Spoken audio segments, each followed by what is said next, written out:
오늘 민수기 33장 50절에서 56절을 보면은 이스라엘 백성들이 가나안에 들어가서 해야 할 일이 있습니다. 그래서 여러분, 이스라엘 백성들은 이제 40년, 광야 40년 생활을 마감했습니다. 이제 가나안 입성을 목전에 두고 모압 평원에 진영을 펼치고 있었습니다. 그러기에 이제 이스라엘 백성들에게는 이제 40년 광야 생활과는 전혀 다른 이제 새로운 환경과 그리고 새로운 생활이 시작될 그런 시점에 이른 것입니다. 사실 광야 생활 동안에는 오직 의식주와 자연 환경에서는 불편한 것 이외에 큰 문제가 없었습니다. 그러나 이제 잠시 후에 들어갈 가나안은 이런 광야 생활과는 전혀 다른 별개의 문제가 있었습니다. 그것은 현재 가나안에 살고 있는 가나안 족속들이고 이미 그들 나름대로의 종교와 그리고 문화를 형성하였습니다. 그리고 이스라엘 백성들을 제 가운데로 유혹하고 있었던 것이죠. 여러분, 본문의 명령은 바로 이런 사실을 배경으로 하고 있습니다. 그래서 하나님은 이스라엘 백성들에게 이제 장차 가나안 땅에 들어가서 해야 할 일을 가르치고 있는 본문입니다. 그것은 바로 첫 번째 보면 가나안 족속들을 질면하는 것이고, 또 52절과 55절에 보면 가나안 우상들을 철저하게 해파하는 것이고, 그 다음에 53절에서 54절을 보면은 인구수에 비례하게 가나안 땅을 제비 뽑아서 공정하게 분배하는 것이었습니다. 여러분, 본문의 명령은 가나안 입성을 준비하는 이스라엘 백성들을 향해서 주어졌습니다. 다시 말씀을 드리면 앞으로 천국에 들어가게 될 우리들은 어떤 삶을 살아야 할 것인지를 교훈하고 있는 본문입니다. 그럼 우리는 이 땅에서 살면서 어떠한 삶을 살아야 하는지를 한번 살펴보도록 하겠습니다. 52절을 보면 죄악을 진멸해야 하는 것을 알 수가 있죠. 그 땅의 원주민을 너희 앞에서 다 몰아내고 그 새긴 석상과 부어 만든 우상을 다 깨뜨리며 산당을 다 헐고 라고 그렇게 말합니다. 여러분, 하나님은 이스라엘 백성들을 향해서 가나안 땅에 들어가면은 먼저는 가나안 족속들을 진멸하라고 명령합니다.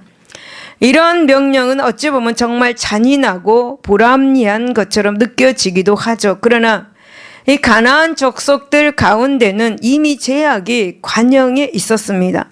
이런 사실은 바로 440년 전에 이스라엘 가나안 입성을 예언한 창세기 15장 16절에서 나타나고 있습니다. 내 자손은 4대 만에 이 땅으로 돌아오리니 이는 아모리 족속의 죄악이 아직 가득 차지 아니었다라고 그렇게 말씀합니다. 이 말씀이 무슨 말씀이냐 하면 가나안에 있는 족속이 죄로 가득 차며 이스라엘 백성들이 가나안으로 돌아올 것이다 라는 것입니다. 여러분, 그러기에 가나안 족속의 이 진멸은 곧 그들 자신의 타락하고 부패한 그 범죄 행위의 심판이었음을 알 수가 있습니다. 여러분, 이스라엘 백성들은 타락하고 부패한 가나안 족속들을 진멸하였습니다. 그러므로 그들이 이제 죄로부터 격리되고 하나님의 거룩한 백성다운 성결한 삶을 살 수 있었던 것이죠. 사랑하는 여러분, 이런 명령은 천국을 사모하는 우리 성도들의 죄악에 대한 태도를 분명하게 교훈하고 있습니다. 즉, 하나님의 자녀인 우리들은 세상에 사는 동안에 철저히 죄를 미워하고 또 죄에서 분리되는 성결한 삶을 살아야 하는 것입니다. 왜냐하면 사람이 동시에 두 주인을 섬길 수 없기 때문이죠. 여러분, 이렇듯이 우리 성도는 하나님과 사단을 동시에 섬길 수 없는 법입니다. 그래서 사도 바울은 고린도서 6장 15절에 이렇게 말씀합니다. 그리스도와 베리알이 어찌 조화가 되며 믿는 자와 믿지 않는 자가 어찌 상관하며 라고 그렇게 가르쳤습니다. 베리알은 원래 악이란 뜻이나 사단의 대명사로 사용되고 있습니다. 그래서 하나님은 선하십니다. 그런데 베리알은 즉 사단은 악한 존재입니다. 그러기에 하나님과 사단을 함께 섬기지 못하는 것이다 라는 거에 그렇게 말씀하고 있는 것입니다. 여러분, 지금 여러분은 무슨 생각을 하고 있습니까? 하루 종일 무슨 생각을 가지고 살아가고 있습니까? 여러분, 인간의 생각은 무서운 죄의 능력을 가지고 있음을 알 수가 있습니다.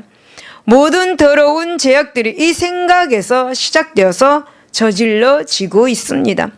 어떤 생각을 하고 사느냐에 따라서 인간답게 사느냐, 인간답게 살지 못하느냐에 이렇게 달려 있는 것 같습니다.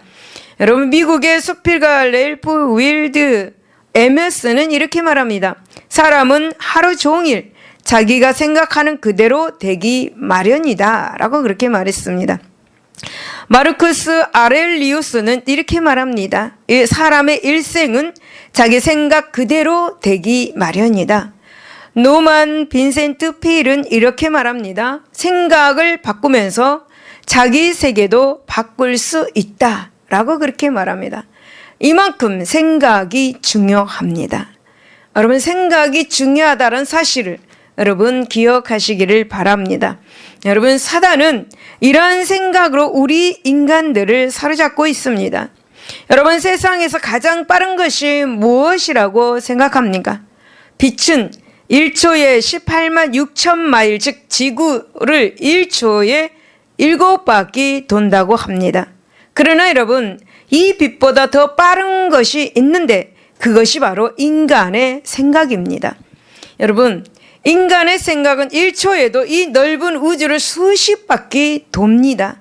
여러분, 인간의 생각이 얼마나 무서운 것인지 우리는 알아야 합니다. 생각을 잘못하면 1초에도 수십만 가지 죄를 지을 수 있다라는 것입니다. 여러분, 악한 생각에 잡혀서 살아가는 자가 되지 말고 하나님 안에서 아름답고 소망에 찬 그런 생각을 내 안에서 날마다 창조하면서 살아가시기를 바랍니다. 생각을 지키며 살아가시기를 바랍니다. 그 생각이 여러분을 인도에 갈 것입니다. 잠언 4장 23절을 보면 무릇 지킬 만한 것보다 더욱 내 마음을 지키라. 생명의 근원이 이에서 남이다 라고 그렇게 말합니다.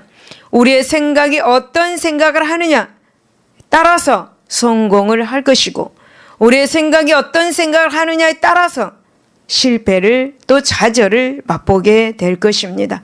사랑하는 여러분, 우리가 하나님을 섬긴다면 결코 죄를 가까이 할 수 없습니다. 그렇다면 죄를 가까이 한다면 어떻게 되겠습니까? 결단코 거룩하신 하나님과 신령한 교제를 나눌 수 없게 된다는 사실을 기억하시기를 바랍니다. 두 번째 52절, 55절을 보면은 우상을 철저하게 해파해야 합니다. 우리가 이 땅에 사는 동안 우상을 철저하게 해파해야 됨을 알 수가 있습니다. 그 땅의 원주민을 너희 앞에서 다 몰아내고 그 새긴 석상과 부어 만든 우상을 다 깨뜨리며 산당을 다 헐고, 너희가 만일 그 땅의 원주민을 너희 앞에서 몰아내지 않냐면 너희가 남겨둔 자들이 너희의 눈에 가시와 너희의 옆구리에 찌르는 것이 되어 너희가 거주하는 땅에서 너희를 괴롭게 할 것이다 라고 그렇게 말씀합니다. 여러분, 이스라엘 백성들은 가나안 족속을 진멸한다고 해서 할 일이 다 끝난 것이 아니었습니다. 이스라엘 백성들은 가나안 족속이 섬기던 우상을 철저하게 해파해야 했습니다. 비록 가나안 족속들은 모두 물리쳤다 하더라도 그들이 섬기는 우상이 이스라엘 주변에 그대로 남아있다면, 그리하여서 이스라엘 백성들이 우상 숭배 악습에 오염된다면 이것은 아무 소용이 없는 일이었습니다. 다시 말씀을 드리면 하나님께서 이스라엘 백성들이 가나안에 들어가면 가나안 땅에 있는 문화 그리고 우상 숭배에 물들면 타락한 죄의 백성이 될까 봐 철저히 우상을 회파시키라고 그렇게 하신 것입니다. 그래서 여러분, 이스라엘 백성들에게도 죄의 올무가 되는 이 근본적인 문제를 해결해야 했던 것이죠. 그것이 바로 가나안 땅에 있는 우상들이었습니다. 여러분, 실제로 가나안 사람들은 남신인 바알과 여신인 아세라를 숭배하였습니다. 그리고 그 신들은 하나같이 곡물의 풍요요 그리고 생식의 번성을 주관했던 것입니다. 이런 이유로 여러분, 가나안 우상 숭배의 세전에는 풍요와 그리고 번식을 기원하는 축제 의식이 벌어졌습니다. 그리고 이때에는 성전 창기, 여사제와 이렇게 행음이 자행되었습니다. 그러기에 가나안 우상 숭배하에서 형성된 이 가나안 문화는 하나같이 부도덕하고 타락한 저급 문화였습니다. 여러분, 이스라엘 백성들이 아무리 가나안 족속들을 진멸해도 가나안에 있는 우상을 철저하게 빠지 않는다면 이스라엘 백성들은 필시 가나안에 타락하고 저급한 이 우상 문화에 감염될 수밖에 없었습니다. 그래서 하나님께서는 가나안 우상을 회파하라 명하신 이면에는 바로 이러한 이유가 있었던 것이죠. 사랑하는 성도 여러분, 우리도 마찬가지입니다. 우리가 아무리 죄를 멀리한다 하더라도 죄의 문화, 우상의 문화, 타락하고 저급한 부도덕한 문화가 우리 가운데에 버티고 있다면 우리 역시 알게 모르게 죄악에 감염될 수밖에 없는 것입니다. 여러분, 한 청년이 결혼을 해서 아들과 딸을 한 명씩 낳았습니다. 이 청년은 정과 미덕이 많아서 그의 아내와 자녀들을 각별히 사랑했고 가족이 원만하게 즐겁게 행복하게 살았습니다. 그런데 갑자기 폐결핵에 감염되어서 달라했던 가정 분위기는 암담하게 변했습니다. 의사는 이 병이 다른 사람에게 감염될 수 있기 때문에 그에게 병원에 입원하도록 명하였습니다. 아내 외에는 누구도 그를 보러 올 수 없었습니다. 병이 날로 심각해지자 그는 사랑하는 자녀가 보고 싶어서 아내에게 아이들의 사진을 찍어다가 보여달라고 그렇게 했습니다. 그가 죽음 가까이에 이르렀을 때에 이제 눈이 보이지 않았지만 머리는 맑아서 아내에게 이렇게 말했습니다. 곧 죽을 것 같아. 내 눈은 이미 볼 수가 없으니까 당신이 내 손을 잡아줘. 나에게 힘을 줘. 라고 말했습니다. 몸이 점점 땅속으로 꺼지는 것 같자 그는 갑자기 힘을 다해서 여보, 나는 죽고 싶지 않아. 라고 말했습니다. 감염으로 이렇게 되었죠. 결국 그는 죽었습니다. 여러분, 질병의 감염은 무서운 것입니다. 혹 감기 바이러스 감염이 되는 것이죠. 그래서 몸이 정말 힘듭니다. 그래서 화장실을 가면 손을 깨끗하게 씻으라. 감염되기 때문에 손을 깨끗하게 씻으라 라는 것입니다. 여러분, 마찬가지로 우리 주위에 타락한 문화 우리에게 감염될 수 있습니다. 우상 감염될 수 있습니다. 하나님은 이스라엘 백성들이 가나안 땅에 들어가면 감염될 수 있는 장애를 미리 다 없애라고 그렇게 말씀을 하셨습니다. 여러분, 하나님은 이스라엘 백성들이 가나안 땅에 들어가면 죄의 문화, 우상의 문화, 타락하고 저급한 부도덕한 문화가 이스라엘 백성들에게 감염될까 봐 다 멸절을 시키고 다 회파하라고 그렇게 명령을 하셨던 것이죠. 사랑하는 여러분, 그러므로 우리 성도는 죄를 멀리하는 것도 중요합니다. 하지만 죄의 원인이 되는 비신앙적 문화 그리고 제약된 우상 문화는 척결하는 그런 전투적인 하나님의 전신갑주를 입고 어떠한 죄일지라도 감염되지 않기를 예수 이름으로 축원을 드립니다. 세 번째는 53절과 54절입니다. 하나님의 뜻을 따라서 공평하게 행해야 합니다. 그 땅을 점령하여 거기 거주하라. 내가 그 땅을 너희 소유로 너희에게 주었음이라.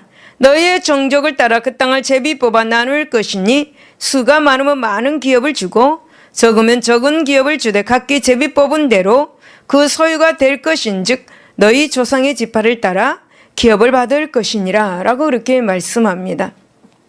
여러분, 하나님은 두 가지 명령하셨죠. 한 가지는 가나안 족속을 향한 것이고 또 한 가지는 이스라엘 백성들이 동족 사이에서 지켜야 할 한 가지 명령을 주셨습니다.